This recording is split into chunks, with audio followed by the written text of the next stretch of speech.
Hechos, capítulo 2, versículos 1 al 4. Leamos. Cuando llegó el día de Pentecostés, estaban todos unánimes juntos, y de repente vino del cielo un estruendo como de un viento recio que soplaba, el cual llenó toda la casa donde estaban sentados. Y se les aparecieron lenguas repartidas como de fuego, asentándose sobre cada uno de ellos. Y fueron todos llenos del Espíritu Santo y comenzaron a hablar en otras lenguas, según el Espíritu les daba que hablasen. Oremos. Padre amado, gracias por este día. Le agradecemos, Señor, por su palabra. Y Padre amado, le pedimos que nos guíe por medio de su Espíritu para que podamos comprender su palabra. Y en esta semana, Señor, podamos vivir de acuerdo a ella. Pedimos por todas las clases, todos los alumnos y los maestros, que el Señor pueda ser de edificación para cada uno de nosotros. Lo pedimos en el nombre de Jesús. Amén. Muy bien, estamos ya en el inicio de la iglesia, aquí en Hechos 2, y hemos visto que hasta acá se ha recorrido un pequeño trecho, ¿no? La iglesia comienza exactamente en este momento, ahí donde acabamos de leer, que es cuando el Espíritu Santo viene, y viene de una manera distinta como había sido en el Antiguo Testamento. En este tiempo hay algo diferente. El Espíritu Santo viene a morar de manera permanente en los creyentes. Me gustaría que buscáramos, antes de ir al pasaje mismo, vamos a Jeremías, capítulo 31. ¿Alguien podría leer, por favor? Jeremías 31, 33. Para que entendamos bien este pasaje. Y después, alguien por favor tenga listo Hebreos, capítulo 10. Jeremías 31, 33. Y después, alguien que tenga listo, por favor. Pero este es el pacto que haré con la casa de Israel después de aquellos días. Dice Jehová, daré mi ley en su mente y le escribiré en su corazón. Y yo seré a ellos por Dios y ellos me serán por pueblo. Muy bien. Desde la antigüedad, ¿cuál era el deseo de Dios? Que la palabra de Dios estuviera dentro de los creyentes, no escrita en el corazón de las personas. Porque en el Antiguo Testamento la ley estaba escrita en tablas de piedra, ¿cierto? Los 10 mandamientos estaban en las tablas de piedra que Dios le dio a Moisés. Pero el deseo de Dios fue siempre que la palabra de Dios estuviera escrita dentro de nuestros corazones. Pero, ¿cómo iba a suceder esto? Bueno, si vamos a Hebreos, no sé si alguien lo tiene listo, lea por favor versículo 14 al 16, por favor. 10, 14 al 16.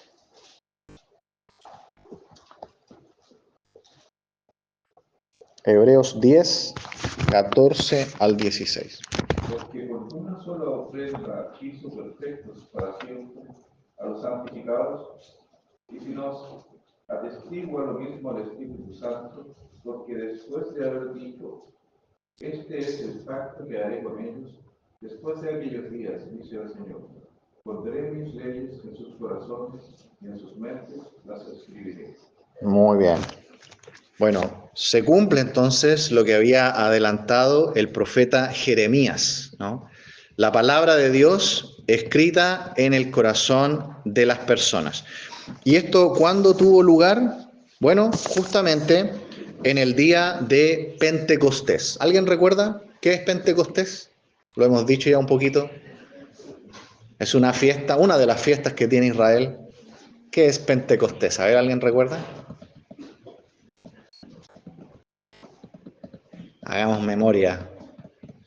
Pente o penta, ¿de qué viene? ¿De qué número? ¿Cierto? De 50 días. El pueblo de Israel, cuando sale de Egipto, pasaron 50 días hasta que Dios le dio al pueblo de Israel, por medio de Moisés, por mano de ángeles, como después dice acá en Hechos 7, le dio las tablas de la ley con los 10 mandamientos. Así que 50 días después de salir de Egipto, Israel recibe los 10 mandamientos. Después, en conmemoración de esto, Dios mandó a que el pueblo de Israel celebrara la fiesta de la cosecha, o la fiesta de los primeros frutos, o de las primicias también le llaman.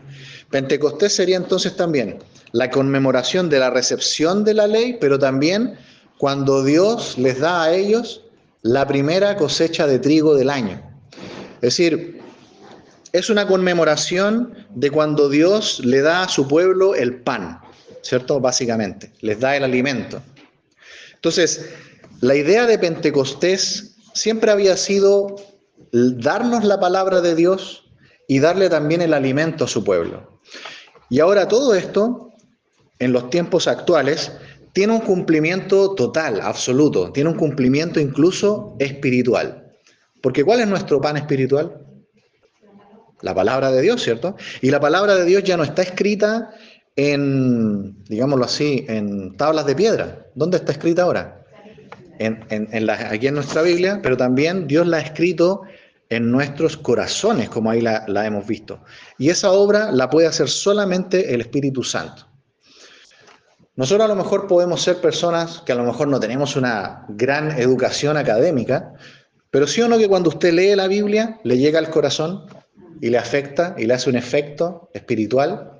En cambio, hay personas en el mundo que pueden tener los más altos grados académicos y leen la Biblia como si fuera un libro, como una revista. No les ocurre nada a ellos. ¿Por qué? ¿Cuál es la diferencia? Porque nosotros creemos en la palabra Y por la persona del Espíritu Santo. Él es el que hace ese efecto en nosotros, que vive dentro de nosotros y que toma la Biblia y hace que tenga un sabor y un sentido espiritual diferente para nosotros. Haga la prueba, usted le puede pasar una Biblia a cualquier otra persona que no cree en Dios y la lee y dice, no la entiendo. La lee y dice, no le veo sentido, no me gusta, y ahí la dejan, ¿cierto? Pero para un hijo de Dios, para un creyente verdadero, ¿cierto que cuando nosotros leemos la Biblia nos llega al corazón? Nos llega y nos emociona y nos transforma y nos enseña. Y esto es lo más importante, la entendemos. La entendemos. Solamente eso es una obra del Espíritu Santo. Así que, ¿qué es lo que marca el inicio de la iglesia? Un nuevo ministerio del Espíritu Santo. El Espíritu Santo es la tercera persona de la Trinidad que viene ahora a morar dentro de los creyentes. Esto no ocurría antes en el Antiguo Testamento. El Espíritu Santo, si ustedes recuerdan, tenía una labor diferente, transitoria. Siempre dábamos estos ejemplos. Cuando el rey Saúl consultó a la bruja de Endor, ¿qué pasó? ¿Qué dice la Biblia? El Espíritu Santo, el Espíritu de Jehová, se apartó de él.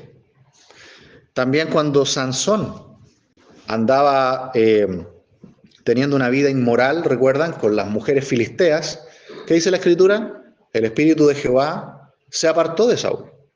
Pero hoy, en nosotros los creyentes, si nosotros pecamos, si un día nos equivocamos, nos apartamos del Señor, ¿el Espíritu Santo se va de nosotros? Dice que se entristece, ¿cierto? Dice que se contrista dentro de nosotros, pero no se va, se queda dentro de nosotros, vive dentro de nosotros. Así que cuando leemos el primer versículo, comprendamos que en un día de Pentecostés fue que comenzó la iglesia. Aproximadamente un 10 de abril, más o menos, ¿sí? Porque recordemos que el pueblo de Israel, el 1 de enero, digamos, del pueblo de Israel, es más o menos el 1 de marzo, ¿cierto? Porque así le ordenó Dios que contaran los días del año, el calendario. Cuando el pueblo de Israel sale de Egipto, ¿se acuerdan ahí en Éxodo? Lo leímos, me parece que era el capítulo 12. Dios le dijo, este va a ser el primer mes del año, que hoy día se llama el mes de Nisán, que aproximadamente es el 1 de marzo. Entonces, el pueblo de Israel sale hasta el día 50, más o menos contemos 50 días, y ahí ocurrió el inicio de la iglesia. Así que más o menos en esta época estamos celebrando el inicio de la iglesia. Y como lo hablamos allá en Miraflores, el pueblo de Israel no está en el año 2025, como nosotros. Porque como ellos no tienen esto de antes de Cristo y después de Cristo, ellos están en el año 5785. Así que nosotros podemos calcular, ya que ellos son tan meticulosos en contar los días y los años, hace 5.785 años fue el éxodo de Egipto. Así que hermanos, si usted se fija, es todo histórico, es todo verídico. En un día de Pentecostés, dice el versículo 1, los apóstoles estaban todos unidos, estaban todos juntos con los demás creyentes, y dice que de repente vino del cielo un estruendo como de viento recio que soplaba, el cual llenó toda la casa donde estaban sentados.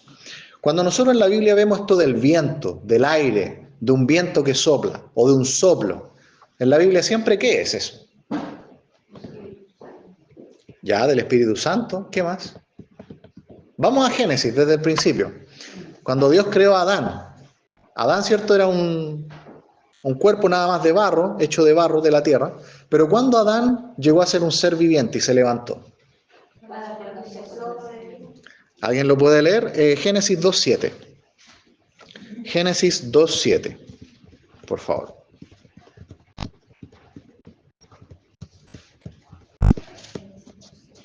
Génesis 2.7. Entonces Jehová Dios formó al hombre del polvo de la tierra y sopló en su nariz aliento de vida, y fue el hombre un ser viviente. Muy interesante, ¿se fijaron? Y cuando Dios creó a Eva, ¿sopló aliento de vida en ella? No, ¿Por qué no? porque la hizo del hombre, porque la ¿Cierto? Dice la Biblia que Dios vio al hombre que estaba solo, ¿y qué dijo Dios? No es bueno que el hombre esté solo. Y ahí Dios va a crear la familia, va a crear el matrimonio, ¿cierto? No es bueno que el hombre esté solo, le haré ayuda idónea para él, ¿cierto? La ayuda idónea, una esposa para él. ¿Y de dónde la sacó? De un hueso de su costado, ¿cierto? Dice la Biblia que Dios lo mandó a dormir, ¿cierto? Le abrió un costado. Yo sé que científicamente los varones tenemos una costillita, la última de las últimas dos, las chiquititas, ven que van achicándose las vértebras hasta abajo, o no las vértebras, sino que esas que envuelven los pulmones.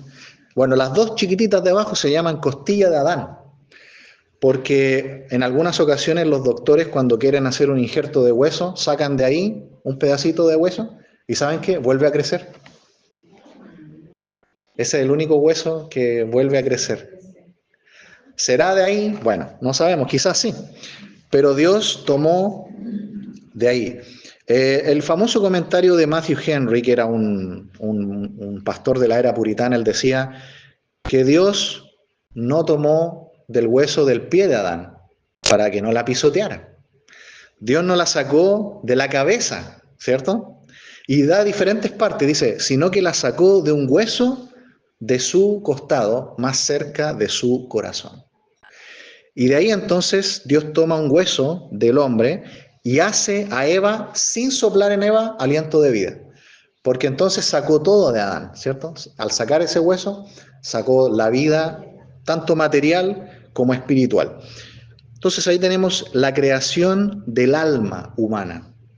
Nuestro espíritu, ¿cierto? Nuestra alma, en el fondo, ¿de dónde viene? Es el aliento de la boca de Dios. Dice ahí que Dios sopló en la nariz de Adán y Adán despertó. Ahí tenemos la creación de la parte espiritual del ser humano, el alma humana.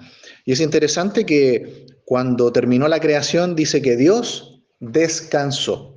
Es decir, Dios creó hasta el día 6 de la creación y de ahí en adelante no ha creado nada más. Así que el alma humana, por si acaso, por si alguna persona le dice, toda la generación humana viene por generación natural. Es decir, cuando nosotros hemos engendrado a nuestros hijos, les hemos transmitido no solamente la vida física, también la parte espiritual. Porque algunos tienen esta doctrina media extraña que viene de los griegos, especialmente de Platón, que él decía que las almas estaban todas en un lugar en los dioses y que ellos tenían una bolsita llena de almas. Entonces, cada vez que un ser humano era concebido en la tierra, mandaban un alma, ¿cierto? Eso se llama preexistencia del alma. La otra teoría, que también viene de la mentalidad pagana, habla del creacionismo del alma. Es decir, que cada vez que un ser humano es concebido aquí en la tierra, Dios desde el cielo, además, manda un alma creada en ese momento. Bueno, eso no se condice con lo que dice la Escritura, porque Dios en el día sexto dejó de crear.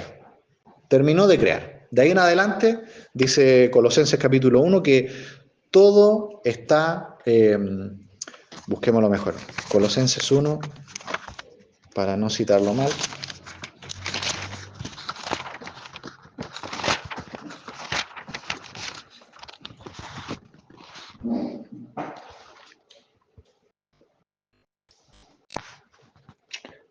Colosenses 1:17. ¿Alguien lo podría leer? Colosenses. En él subsisten. Esto es muy interesante.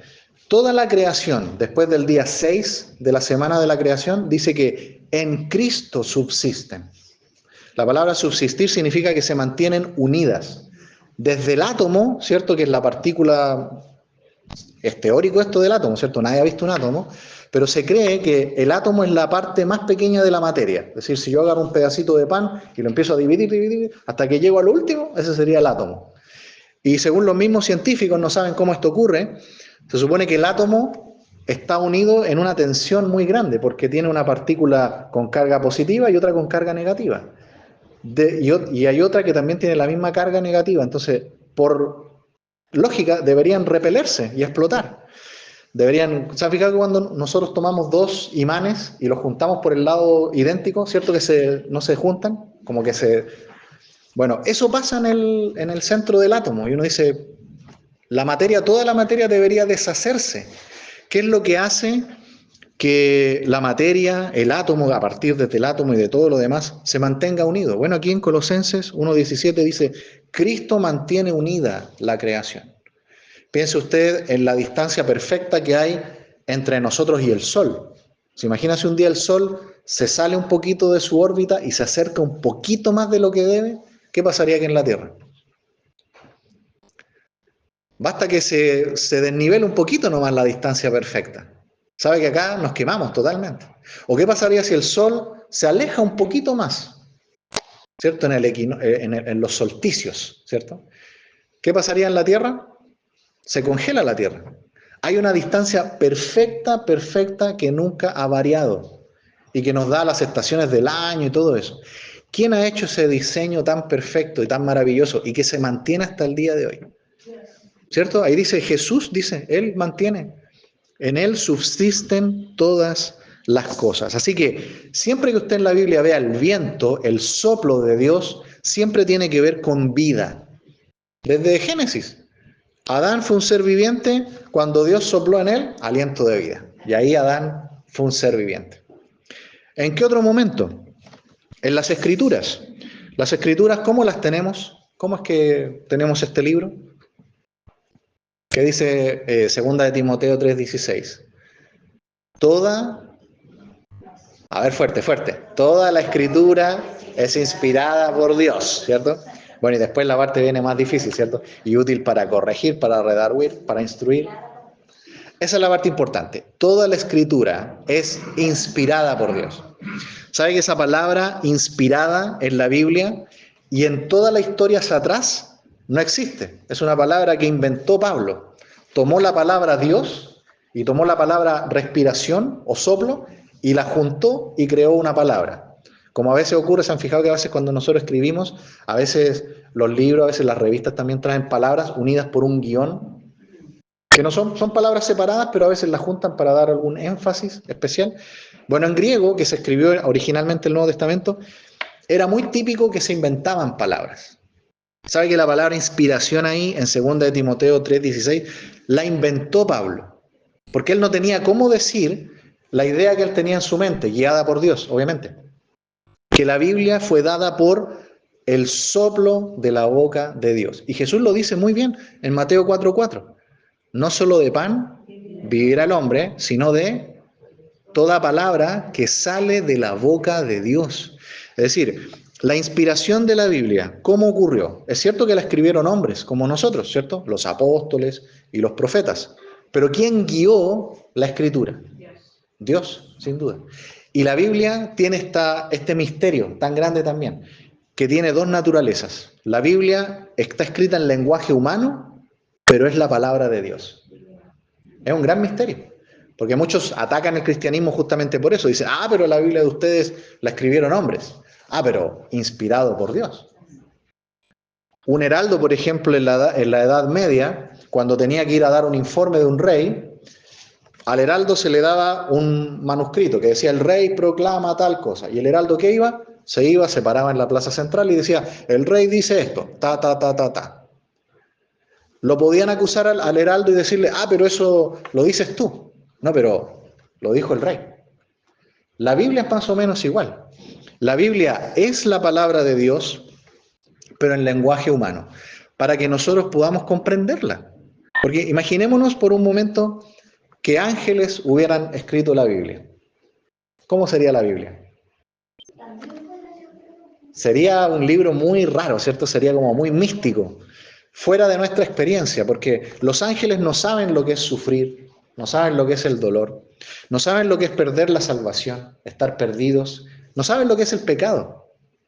Los ángeles solamente saben lo que es la santidad y la perfección. Entonces, la Biblia tenía que ser escrita en lenguaje humano, pero siendo la palabra de Dios.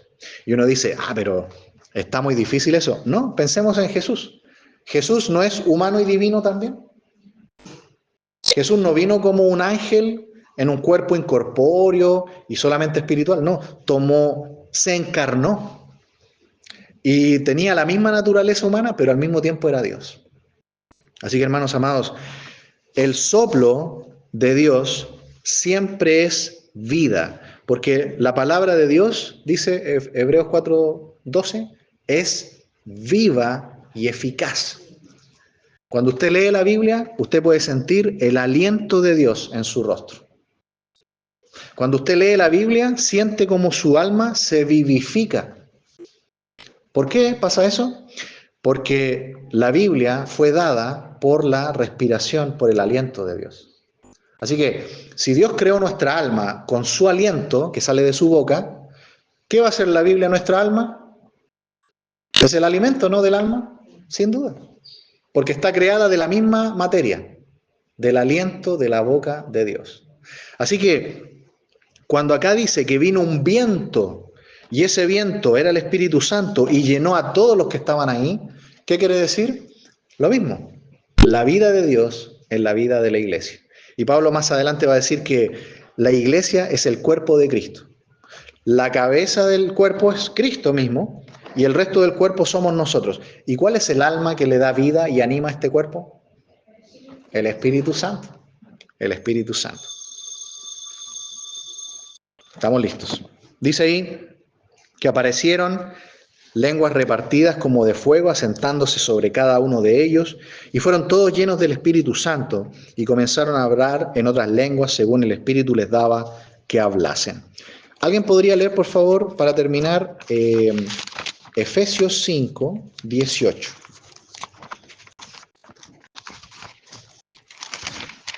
Y no sé si hay preguntas antes de que vengan las clases. Recuerden que pueden... No os embriaguéis con vino, en lo cual hay disolución, antes bien sed lleno del Espíritu. No os embriaguéis con vino, en lo cual hay disolución, sino antes bien sed llenos del Espíritu. Efesios 5:18. Si una persona que está controlada por el alcohol, por el vino, está totalmente en desorden, totalmente fuera de sí, entonces ser controlado por el Espíritu Santo es lo opuesto, ¿cierto? Ahí dice: no se embriaguen con vino, en lo cual hay disolución, sino sed llenos del Espíritu Santo. Es decir, la llenura del Espíritu Santo, ¿qué le produce a la persona creyente? ¿Un desorden, un colapso de su cuerpo, de sus sentidos? No, eso le pasa a la persona que está embriagada con vino. La persona llena del Espíritu Santo es una persona que está controlada por Dios en todos sus dichos y actos. Yo sé que hoy día se habla mucho de que la llenura del Espíritu Santo en algunos ambientes cristianos, nosotros vemos que se produce una cosa así, que están como perdiendo el control y caen al suelo y todo eso. Yo no creo que eso sea de Dios. La llenura del Espíritu Santo produce control sobre las personas. Control, la guía de Dios en tu vida. No pierdes el control de tu vida. No pierdes el control de tus actos ni de tu forma de hablar. Incluso allí, cuando habla de las lenguas, Pensemos que también hoy día se habla de que supuestamente son lenguas como guturales.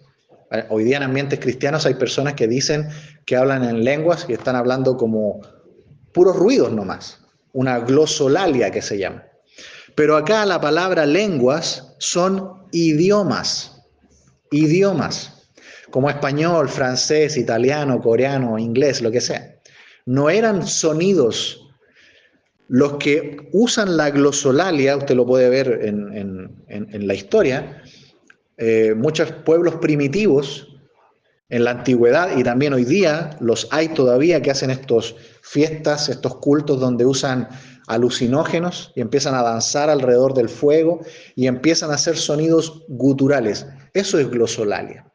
Lo que aquí pasó no fue eso. Cuando los apóstoles hablaron en lenguas, hablaron en otros idiomas que la gente podía entender. Y ni siquiera eran lenguajes angelicales. Porque Pablo, ¿se acuerdan cuando dijo, si yo hablase en lenguas angelicales, pero no tengo amor, nada soy? Pablo dice, si yo hablase, no dice, yo hablo lenguas angelicales. No. Si yo hablase, lo está dando como una opción, algo que podría ser, pero que no es. Los lenguajes que nosotros vemos en la Biblia siempre son idiomas. Así que yo sé que sin querer atacar a ningún grupo cristiano, yo sé que hay muchas iglesias que practican algunas cosas de estas en todo el mundo, pero cuando usted ve personas que dicen que están hablando en lenguas y están solamente emitiendo sonidos que no tienen sentido y guturales, eso no es de Dios. Las lenguas que se hablan acá son idiomas. Y de hecho, si ustedes se fijan, avancemos a versículo 11 del capítulo 2. Dice, cretenses y árabes les oímos hablar ¿en qué? En nuestras lenguas, ¿qué cosa? Las maravillas de Dios. ¿Estaban hablando ruidos? ¿Estaban emitiendo sonidos, ruidos nada más? ¿Estaban ellos fuera de sí? ¿Su cuerpo estaba fuera de control y caían al suelo? No. Ser lleno del Espíritu Santo en ese momento es el control de Dios sobre el creyente, y en ese momento esa señal de hablar en otros idiomas fue para mostrar simplemente el poder de Dios y dar el sello de que eso era del Señor Jesucristo. Así que, ¿eran idiomas? Sí, eran idiomas. Dice ahí que la gente se maravillaba de que los apóstoles y otras personas más les empezaron a hablar. ¿Qué cosa? Las maravillas de Dios. El Evangelio. Hoy día mucha gente que usa estas cosas y habla estos idiomas y tienen estas prácticas, lo usan para otras cosas. Muchas veces para ellos, para beneficiarse y para cosas internas de ellos. Cuando aquí se ocupó esto, fue solamente ¿para qué? Para predicarle el Evangelio. Es decir, usted estaba ahí, llegó una persona que venía de otro país, como dice aquí por ejemplo un árabe, y el apóstol tuvo la capacidad de hablarle en árabe a esa persona sin haberlo sabido antes, pero ¿para qué lo hizo? Para explicarle el Evangelio de Cristo. Y a través de la Biblia usted va a ver que todas estas cosas milagrosas, como esta, o la capacidad de hacer milagros, que los apóstoles también la tuvieron durante un tiempo, ¿eso fue para siempre? Se detuvo. El mismo apóstol Pablo, que tenía la capacidad de hacer milagros, de hecho, ¿se acuerdan cuando Pablo resucitó a un hombre? Más adelante en Hechos vamos a ver que él estaba predicando en un lugar y un hombre llamado Eutico se quedó dormido y se cayó de por arriba y con el golpe se murió. ¿Y qué hizo Pablo? Fue y lo resucitó.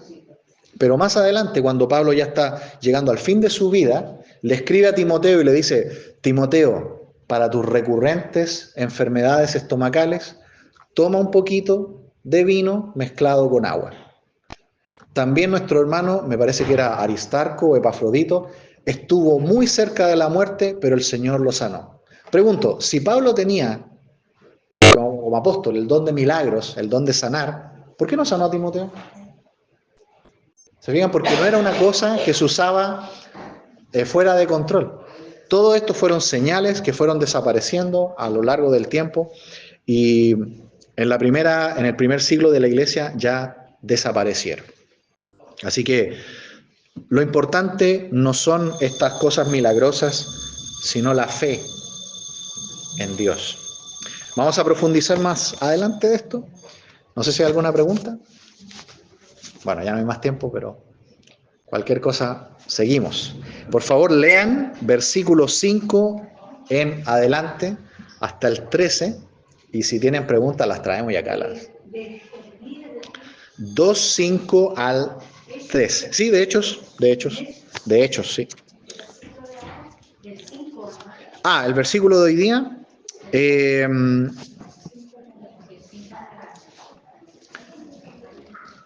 Leamos el 1. 2:1.